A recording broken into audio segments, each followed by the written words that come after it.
Bueno, en otros temas, ¿no? Se lo adelantábamos en titulares a un año de haberse autoproclamado, haber sido proclamado por parte de la Asamblea Nacional. Ahí hay que hacer esa distinción para no herir sensibilidades, ¿no? Como presidente encargado de Venezuela, don Juan Guaidó desafió la prohibición de salir del país e inició una gira internacional bien larga que lo llevó a Europa y ahora a Estados Unidos. Va a parar en Miami, se va a reunir con la colonia venezolana en esa ciudad que es muy, muy antichavista. Y bueno, evidentemente la preocupación está ahora en qué va a pasar cuando él regrese.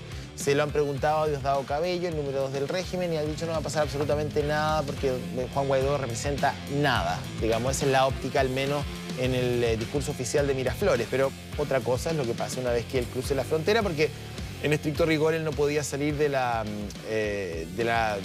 su país. Tiene una orden de permanecer arraigado allí. Vamos a conversar con don Jorge Sanz de la Universidad del Desarrollo. Don Jorge, profesor, académico y panelista de nuestro programa. Bueno, José Antonio. ¿Por qué se ríe? Ya nos reímos, ya sí, qué vamos a hacer. Ya estamos aquí ya. Entre el coronavirus, don Juan Guaidó, el señor Trump, este mundo está un poquito enfermo en todo sentido. Y vienen todas las cosas juntas. Y todas las cosas juntas. Bueno, vamos a lo que nos convoca, que es el tema venezolano. ¿Usted considera, ya le voy a preguntar por lo que eventualmente pueda pasar con Juan Guaidó al regreso, pero ¿usted considera que primero esta gira era necesaria y en segundo lugar ayuda a Guaidó a retomar al menos o a capitalizar un poquito una, digamos, relevancia internacional que él evidentemente perdió en el año 2019? ¿Usted cree que lo ha ayudado? ¿Sabes qué? Mi impresión, después de haber leído un montón de cosas y haberme detenido con el caso Guaidó, es que efectivamente sí es un apoyo revitalizador a su posición y a sus características de presidente encargado. Lo recibieron los grandes líderes de Europa, lo recibió Mike Pompeo, lo recibieron... Pero no importa. Tuvo un roce ahí con Pedro Sánchez. Pedro Sánchez. Sí, eso fue bien interesante lo de España. Es muy interesante porque... generó como una crisis al interior del propio gobierno. Sin duda, lo que está atrás es que el Podemos aparentemente recibe plata del chavismo. Entonces, fue bien complicada esa situación. Y además, el alcalde de Madrid le hizo un evento multitudinario. Claro, en la Puerta del Sol, la Puerta del Sol. Claro, lo que ocurre... España más encima, claro, porque esto modifica la posición española respecto a Venezuela, primero. Segundo, puso a Pedro Sánchez entre la espada y la pared, porque Pablo Iglesias le estaba pidiendo que efectivamente lo recibiera. Pablo Iglesias, uno de los vicepresidentes, que no lo recibiera, ¿no? Esa es la discusión que se tuvo. Pero uno decía, bueno, si España reconoció el gobierno de Guaidó en el pasado, ¿por qué ahora el presidente del gobierno español no lo recibe? Bueno, ahí se abrió como una polémica interesante. Y que Europa apoya a Guaidó. Exacto. Entonces también se pone contra la Europa. Unión, claro, bueno, pero ese fue un detalle. Pero es un detalle. Esta gira efectivamente es echa abajo la jugada de Maduro de hacerse dueño y de hacerse a cargo a partir de Parra de la Asamblea Nacional. Esa Asamblea Nacional y el dominio de la Asamblea Nacional también tiene que ver con otra jugada que está haciendo Maduro, que es la privatización del petróleo. Porque la privatización del petróleo tiene que ver con Rusia. Y una de las exigencias de Rusia es, ok, que esté todo claro, no quiero tener a nadie en contra, y necesariamente iba a tener a Guaidó en contra. Entonces hay una jugada muy curiosa que le da potencia y fuerza a Guaidó. Ahora, si no la aprovecha, si efectivamente las movilizaciones en la calle, en Venezuela, no tienen la fuerza que tenían, la ayuda que pueda recibir desde el exterior no tiene ningún valor. ¿Lo van a tomar preso una vez que regrese a Venezuela? El plenipotenciario de los poderes dijo que no. Sería, ahora, Maduro es bien básico y reacciona de acuerdo a sus instintos. O sea, podemos decir cualquier cosa de Maduro. Pero Guaidó dijo que no. Diosdado Cabello dice que no. Sería una muy mala idea tomar preso a Guaidó. ¿Ha sido funcional y pese a la torpeza a la que usted alude del señor Maduro, pero ha sido bastante asertivo el gobierno de Maduro en disminuir, despreciar, minimizar, ignorar al señor Guaidó? Hasta que hizo la jugada de la Asamblea Nacional. Sí, pero ahora Diosdado Cabello, hace 2 días atrás, dice no es nada, no ha logrado nada. No representa a nadie, además.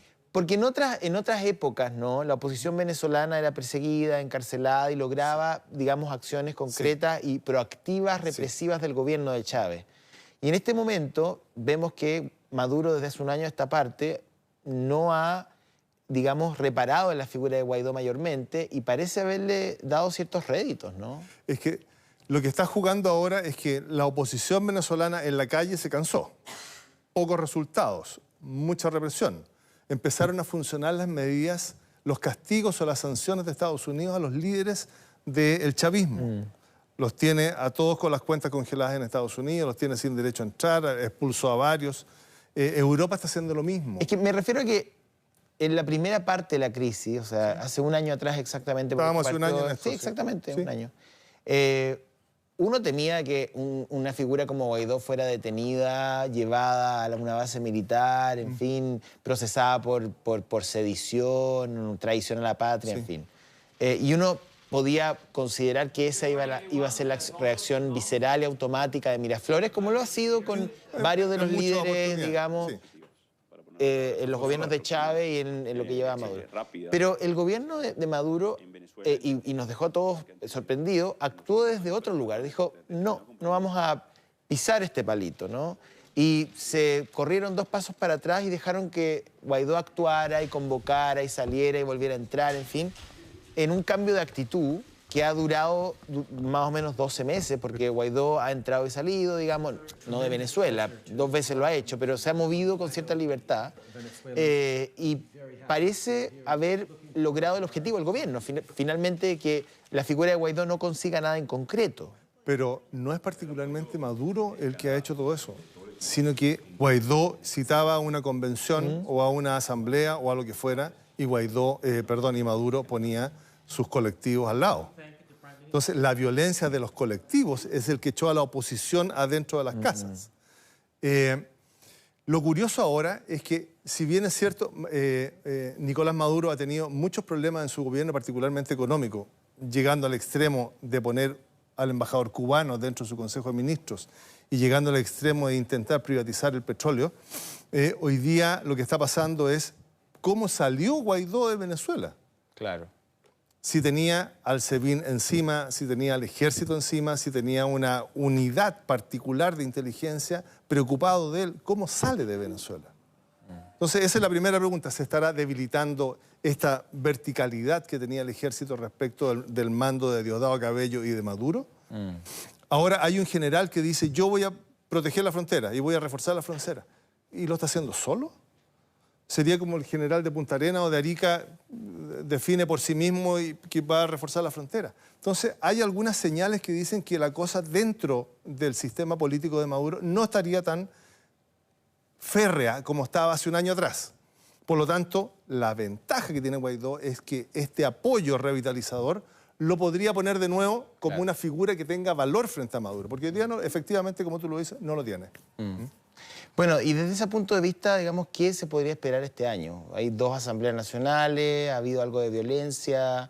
¿Qué uno puede proyectar? Porque finalmente ha habido un enorme desgaste en el año 2019 y cambios concretos en realidad no hay. O sea, estructuralmente el gobierno se mantiene bastante firme al menos, ¿no? Hay un cambio en el discurso de Guaidó. Guaidó hablaba del gobierno usurpador. Hoy día habla de elecciones libres. Entonces, ese cambio nos puede traer alguna nueva vía en la oposición. Probablemente empiecen a tener sentido las convenciones de Oslo y las convenciones de Bahamas que pedían elecciones libres. Y este cambio de gobierno, esta salida de Guaidó y esta entrada libre que probablemente va a tener Guaidó, permita efectivamente llegar a un gobierno de transición si es que la OEA se la juega, si es que las presiones de Estados Unidos cooperan y si es que la Unión Europea efectivamente empieza a presionar a Maduro y no solo en el discurso. ¿Tú crees que las vías de sanciones económicas y diplomáticas van a tener algún efecto en concreto en algún momento y que va a generar una modificación desde dentro, saltándose el paso de la violencia? De hecho, lo está teniendo. De hecho, lo está teniendo. La necesidad que tiene Maduro de dolarizar su economía es para que le entre dólares de las remesas que están mandando los venezolanos desde afuera. O sea, el apretón, para decirlo en esos términos más coloquiales, que hizo Estados Unidos últimamente, efectivamente tuvo un sentido. Y el acercamiento a Rusia, particularmente para que le administre el petróleo, y a China, también son re importantes porque le van a bajar la deuda. Y con esa liberación de deuda puede seguir manteniéndose, pero no por mucho tiempo.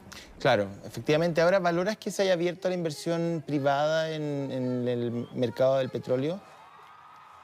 O sea, era la solución. Sin embargo, hay un elemento que es fundamental, que es la ideología.